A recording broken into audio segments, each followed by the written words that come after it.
الحمد لله نحمده ونستعينه ونستغفره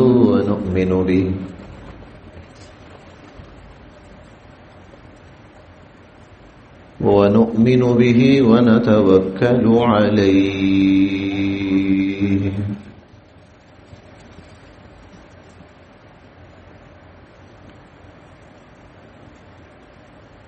ونعوذ بالله من شرور أنفسنا ومن سيئات أعمالنا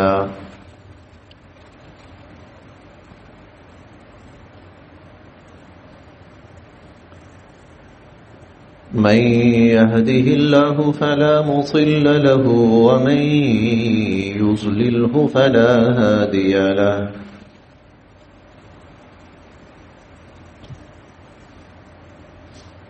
ونشهد أن لا إله إلا الله وحده لا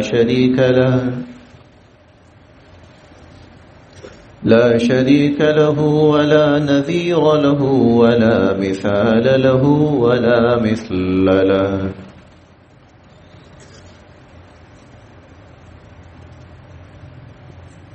ونشهد أن سيدنا وسندنا وحبيبنا وشفيعنا ومولانا محمدا عبده ورسوله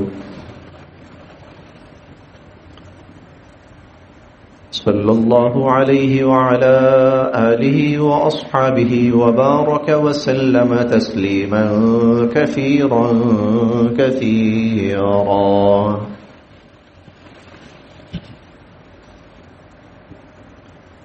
أما بعد فأعوذ بالله من الشيطان الرجيم. بسم الله الرحمن الرحيم. يا أيها النبي قل لأزواجك إن كنتن تردن الحياة الدنيا وزينتها